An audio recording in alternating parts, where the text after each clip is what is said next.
विद्यार्थी। यहाँ पर कौन है? समाज। समाज में कौन आते हैं? अभिभावक। और यहाँ कौन है? शिक्षक।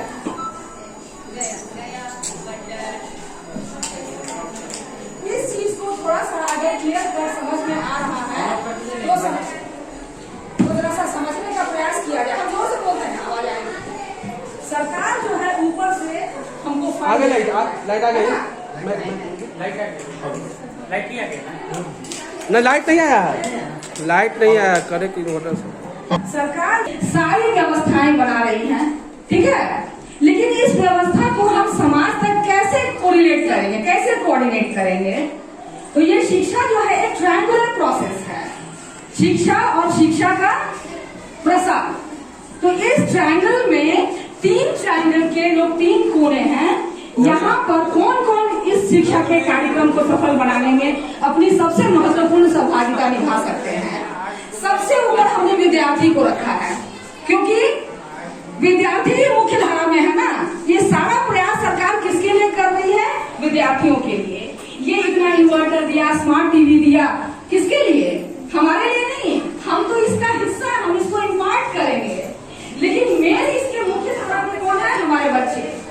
चाइल्ड सेंटर्ड एजुकेशन है, बीच में हमारा सबसे इम्पोर्टेंट किरदार यहाँ कौन है? हमारे बच्चे। लेकिन इन बच्चों को उस मुख्य धारा में सारे उद्देश्यों की प्राप्ति के लिए काम कौन कौन करेंगे? स्कूल में शिक्षक, घर में आप लोग, है ना, तभी ये संभव हो पाएगा।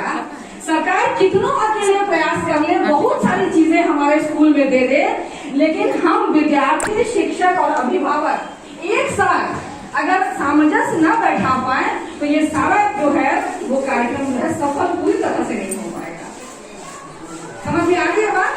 जरूर समझ में आ रही होगी, बहुत सिंपल तरीके से समझाने का प्रयास हम कर रहे हैं, ठीक है। तो हम लोग अपनी भूमिका में, अब अपने मुंह से क्या ज्यादा नहीं बोलना चाहिए, लेकिन पूरी कोशिश कर रहे हैं कि अपनी भूमिका में कहीं कमी ना हो। अब यहाँ हम अपनी भूमिका में पूरे विद्यालय प्रांगण में उतना देर हमारा कंट्रोल रहता है बच्चों पे। जैसे ही घर गए उन पर आपका अनुशासन है ना। तो अब स्कूल के साथ सामंजस्य बैठाने के लिए बच्चों का और अभिभावकों का कितना बड़ा रोल है ना। तो सबसे पहले तब तक गार्जियन लोग भी इससे लीनियंट थे, आप लोग बच्चों को नहीं भेज रहे हैं रोज स्कूल। अभी क्या हो रहा है, एकदम स्ट्रिक्ट, जिसको कहते हैं कि कुछ नहीं सुना जाएगा, बस वीटो पावर की तरह नियम लागू कर दिया गया। और इसका सबसे जो जिसको कहेंगे एकदम टाइट एक्शन, अभी जो मैट्रिक की परीक्षा होगी आपको तुरंत देखने को मिल जाएगा। अगर बच्चों का क्लास 10th में 75% अटेंडेंस नहीं रहा तो सेंटअप में ही रोका जाएगा। पहला पॉइंट डिस्कस कर रहे हैं। अगर सेंटअप में रोक लिया गया, बच्चे परीक्षा में अपीयर नहीं हो पाए, तो अगली साल तो व्यवस्था अपने आप सीधी हो जाएगी ना। अगर इस बार रोका गया बच्चों को, तो आप लोग भी तो सीरियस एक्शन इस पर लेने के लिए मजबूर होइएगा। तो बहुत दिनों से ये प्रयास करते करते देखा जा रहा था कि नहीं, कितना भी समझाने का प्रयास कर रहे हैं, लेकिन गार्जियन लोग इसको सीरियसली नहीं ले रहे हैं। तो अब इस पर आप लोगों को सीरियसली ये सोचना है कि बच्चों को प्रतिदिन स्कूल आना है। ये हो गया प्रतिदिन स्कूल आना। अब कैसे आना है? प्रॉपर यूनिफॉर्म में। बिना यूनिफॉर्म बिल्कुल भी स्कूल के अंदर एंट्री नहीं है। सरकार हर बच्चे को पोशाक के लिए पैसा दे रही है ना, हर बच्चे को पैसा मिल रहा है। तो जब सरकार पैसा भी दे रही है कि स्कूल यूनिफॉर्म पहन कर आइए, तो अब तो हम लोगों को इसको सख्ती से लागू करना है। और हमारे विद्यालय में पहले से ही लागू है, हम लोग बच्चों को बिना यूनिफॉर्म क्लास में नहीं बैठने देते हैं।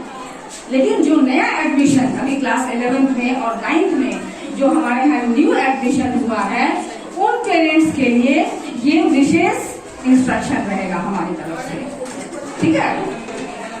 जो 9th में और 11th में न्यू एडमिशन अभी हुए हैं, उन पेरेंट्स को विशेष ध्यान देने की आवश्यकता है कि सभी बच्चे प्रॉपर यूनिफॉर्म में स्कूल आए। यूनिफॉर्म में शूज भी इंक्लूडेड है।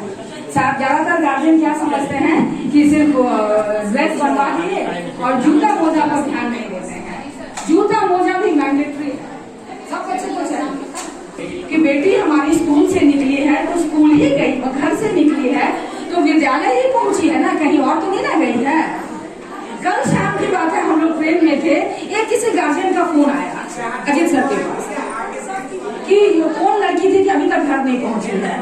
अब बताइए अभिभावकों, आप लोग भी बताइए, आपके आ गई है तो अब बताइए आपकी जानकारी के बिना बच्चा बीच में कहाँ गया।